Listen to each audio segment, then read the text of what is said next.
Hoe moet ons versoeke na die Here toe bring? Met volharding. Ek en jy moet met volharding bid, vriende, want sy tydsberekening is nie myne en joune nie.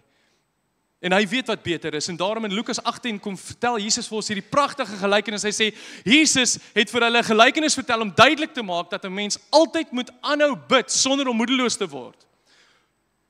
Sonder om moedeloos te word. En hierdie gelykenis is 'n pragtige een, is van hierdie regter, en hy het glad nie van mense gehou nie, en hy het geen agting gehad vir God nie, niks nie. So hy het nie omgegee wat hy doen en wat hy sê nie. Maar hier is hierdie weduwee. Sy is knaand, en sy irriteer hom, en sy is elke dag daar om hom te vra om hom te help, of haar te help met 'n regsaak, en dit hou nie op nie. Sy raak nie moedeloos nie. En dan sê die volgende woorde in die gelykenis, maar aangesien hierdie weduwee so aanhou om my lastig te val, sal ek haar in haar regsaak, luister mooi, in haar regsaak help, anders kom klap sy my op die ouend ook nog. Nou vriende, ek en jy kan iets van hierdie vrou leer, nie die klapdeel nie. Right? Ek en jy kan iets by hierdie vrou kom leer, as ek en jy bid. Ek en jy kan ons persoonlike versoeker herhaaldelik en sonder moedeloosheid na die Here toe vat. Hoekom? Wel vriende, al word jou gebed nie onmiddellik beantwoord nie, God is nie doof nie. Hy is nie doof nie. As hy alomteenwoordig is, dan hoor hy elkeen van ons gebede. En hy wil hê in daardie oomblik is daar dalk 'n tydjie vir hom om saam met jou te werk, om jou te laat groei in jou geloof.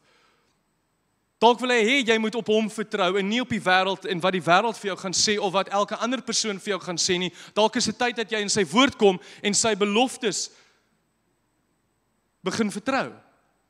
En wat dit vir my en vir jou in gebed beteken is, dit gee vir my en vir jou oomblik om onsself en ons geloof te anker in die Here se karakter. Dit wys vir my en vir jou hoe afhanklik ons van hom af is. Die orkes, julle kan maar opkom. Vriende, dit wys vir my en vir jou dat my en jou persoonlike gebede nie net 'n kits ATM is nie. Dis nie dat ek net gaan en ek onttrek en ek onttrek en onttrek nie. Die Here wil met my en jou verhouding hê. En wanneer ons tot daardie punt kom dat ons 'n verhouding met hom het, sal ons begin vertrou wat sy wil vir my en jou lewe is. Kan julle met my vanoggend saamstem om te sê dat ons dien 'n goeie God? Ek en jy het 'n goeie Vader. Want Matteus 7 vers 9 het gesê, hy gee nie klippe vir sy kinders as hulle vir brood vra nie. Sien vriende, ons gebede is nooit te vergeefs nie. Is nooit te vergeefs nie, selfs wanneer God se antwoord nee is of wag is. Hy is steeds die meester van ons lewens. Hy ken nog steeds die plan vir my en jou lewe. En gebed, vriende, is nie 'n pad, maar somme net na antwoorde toe nie.